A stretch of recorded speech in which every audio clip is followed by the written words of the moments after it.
Hello friends, मैं सोनम। आप सबका स्वागत है मेरे यूट्यूब चैनल पर और उम्मीद करती हूँ आप सब अच्छे होंगे, स्वस्थ होंगे। और आज मैं आप सबको सिखाऊंगी जल नीति का अभ्यास।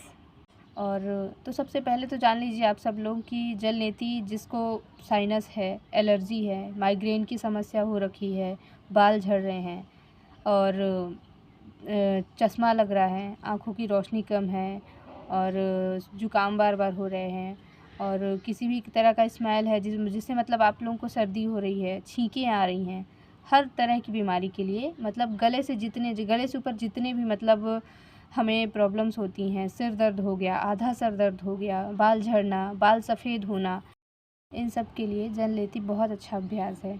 आप इसे रोज़ाना भी कर सकते हैं और फिर जैसे जो कोई मतलब नॉर्मल हो गया है जिसकी प्रॉब्लम्स नहीं है ज़्यादा, तो वो एक एक दिन छोड़ के भी कर सकता है। दिन में आप 3 बार भी कर सकते हैं, लेकिन शुरुआती ऐसा नहीं करना है, धीरे धीरे करके इसको रूटीन में लाना है। और आप सबसे पहले तो आप ये जान लीजिए कि जल नीति हम करते कैसे हैं।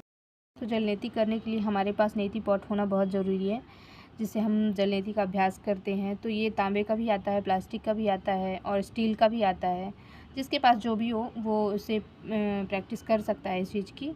और सबसे पहले थोड़ा सा ध्यान रखना पड़ेगा कि हमें मतलब जब भी यूज़ करें तो इसे थोड़ा सा साफ़ कर लें गुनगुने पानी से, हल्का सा नमक उसमें डाल लें, सेंधा नमक, और गुनगुना पानी ले लें, उससे थोड़ा सा धो लें। और जल नीति करने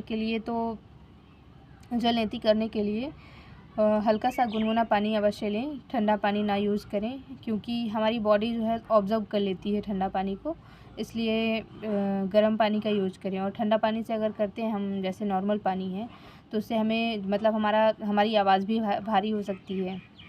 और इसलिए थोड़ा सा गुनगुना कर लें और हल्का सा नमक डाल लें, मतलब इतना कि ना ज़्यादा हमें टेस्ट समझ में आए और ऐसा भी नहीं कि हम बिल्कुल भी ना डालें, मतलब कि नॉर्मल होना चाहिए। और हल्का गुनगुना पानी, ज़्यादा गुनगुना भी नहीं, या फिर नाक में थोड़ा सा प्रॉब्लम हो सकती है, इसलिए आप पानी ले लीजिए। तो आइए चल के करके दिखाते हैं। तो फ्रेंड्स, जल नीति के लिए सबसे पहले तो हमें गुनगुना पानी लेना है, जिसमें हल्का सा नमक डाल लेना हमें सीधा। और उसके बाद हमें ध्यान रखना है कि जैसे हम किसी भी नाक से मतलब थोड़ा सा एक बार टेस्ट कर लें अपनी नाक में, कौन सी नाक ज़्यादा चल रही है, मतलब कौन सी नाक थोड़ा सा ज़्यादा खुली। तो एक बार टेस्ट ऐसे उंगली रख के थोड़ा सा सांस लेके थोड़ा सा पता कर लें। मेरी लेफ़्ट वाली इस टाइप पे ज़्यादा चल रही है, तो सबसे पहले उसी से करते हैं हम लोग। और करते समय थोड़ी सी सावधानी रखनी पड़ेगी हमें। जैसे अगर हम इस नाक से कर रहे हैं तो थोड़ा सा इस साइड को झुकाना है हमें और हल्का सा स्पॉट को उठाना है ऐसे, जिससे पानी आए हमारे मतलब नाक पे। और ध्यान रखना है कि जैसे अगर इस चीज़ के लिए कोई शुरू में डर जाते हैं कि भाई ऐसा ना हो कहीं कि हमारे नाक में सर पे चढ़ जाएगा, माइंड पे चढ़ जाएगा, तो ऐसा बिल्कुल नहीं होता है। डरे मत, घबराएं मत। और अगर ऐसा होता है कि जैसे हम अभी ऐसे कर रहे हैं तो यहाँ से सीधा नाक से ही आएगा, और कभी कभी ऐसा होता है कि हमारा सर थोड़ा सा ऊपर हो गया, तो अगर अंदर जाएगा भी तो टेंशन की कोई बात नहीं है, वो अंदर ही जाएगा मुंह के रास्ते से। और दूसरी चीज़ इसमें बस यही है कि नुकसान उसमें कोई नहीं है, बस यही होगा कि नाक से अगर आता है तो हमें मज़ा ज़्यादा आता है। और चलिए करते हैं। नाक पे ऐसे लगाना है, हल्का सा झुकना है। और दूसरी सबसे बड़ी बात तो ये है कि हमें जब पानी जाएगा तो हमें नाक से सांस बिल्कुल भी नहीं लेना है, मुंह खुला रखना है थोड़ा सा, और मुंह से धीरे धीरे करके सांस लेना है जब ज़रूरत लगे। और इसको बिना पैनिक किए आराम से करना है।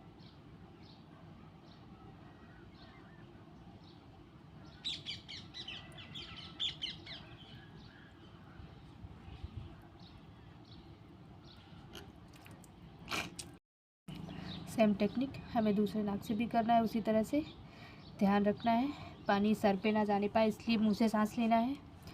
और करते हैं।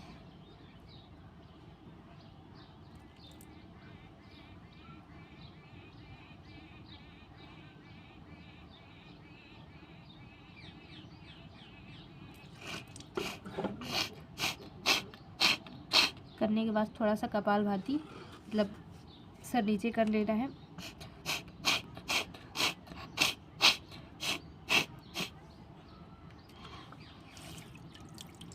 पानी ध्यान रहे नाक में, जल नीति करने के बाद नाक पे पानी बिल्कुल भी ना रहे, पानी सारा निकाल देना है, नहीं तो हमारी नाक और नाक जाम भी हो सकती है हल्की, और हमारी आवाज़ भी भारी हो सकती है। इसलिए अगर नहीं निकल रहा है कपालभाति करने से तो हल्का सा हम अपने सर पे ऐसे ठोक के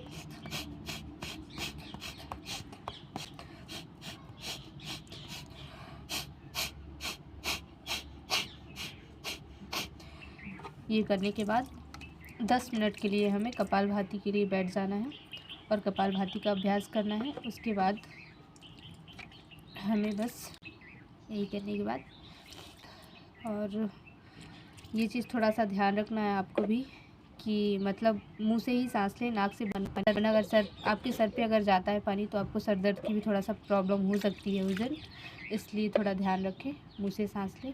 धन्यवाद, मिलती हूँ अगली वीडियो पे। फ्रेंड्स, आज हम लोगों ने जल नीति सीखा, और दूसरी चीज़ ये है कि इसमें बस कोई ज़्यादा सावधानी खास रखने की ज़रूरत है नहीं। बस यही है कि आपको मुंह से सांस लेना है, जिसमें अगर आप नाक से सांस लेते हैं तो बात वही है कि सर पे पानी चढ़ सकता है, जिससे आपको थोड़ा बहुत सर दर्द भी हो सकता है। और दूसरी चीज़ ये है कि जल नीति मतलब हम सब के लिए बहुत फ़ायदेमंद, बहुत ज़्यादा। कोशिश करें थोड़ा सा, जब आने लगे तो थोड़ा बहुत उसका रोज़ाना प्रैक्टिस भी आप सुबह सुबह कर सकते हैं, जिससे बेनिफिट ज़्यादा मिलेंगे। सुबह नाश्ते से पहले आप कर लीजिए एक बार, और कर तो वैसे दिन में भी सकते हैं किसी भी टाइम पे, लेकिन सुबह ज़्यादा ये रहता है कि बेनिफिट ज़्यादा मिलते हैं हम। और यही है कि हम सारे शरीर की तो सफाई कर सकते हैं, लेकिन नाक एक ऐसी जगह है कि मतलब हम वहाँ की सफाई तो कर नहीं सकते हैं। तो सबसे अच्छी यही चीज़ें हैं कि हम जल नीति करें हमारे योगिक क्रियाओं में। इसीलिए मतलब षटकर्म में मतलब शुद्धि क्रियाओं के लिए नाक की जल नीति हो गई, रवर नीति हो गई, सूत्र नीति हो गई, तेल नीति हो गई, ये सब इन्हीं के लिए बने हुए हैं। और जिन्हें मतलब आँख की रोशनी बहुत कमज़ोर है, उसके लिए तो जल नीति बहुत ज़्यादा फ़ायदेमंद है। वैसे है तो यहाँ भी मतलब जैसे हम ब्रश करते हैं, और ब्रश करने के बाद जीभ के ऊपर जो तालू होता है उसे भी साफ़ करने से हमारी मतलब आँखों में चश्मा जो लगता है उसका नंबर कम हो सकता है। लेकिन उससे भी ज़्यादा सबसे असली तालू तो हमारे नाक के अंदर होता है। तो उसकी सफाई अगर हो गई तो मान लीजिए आप डेली अगर योगाभ्यास करते हैं इसका, जल नीति का, तो आपको काफ़ी अच्छे बेनिफिट्स मिल सकते हैं, बहुत अच्छा रिज़ल्ट होगा उसका। तो कोशिश करें आप सब भी। तो फ्रेंड्स, बस यही है। वीडियो पसंद आया है तो चैनल को सब्सक्राइब कीजिए, मेरे वीडियो को लाइक कीजिए, शेयर कीजिए। धन्यवाद।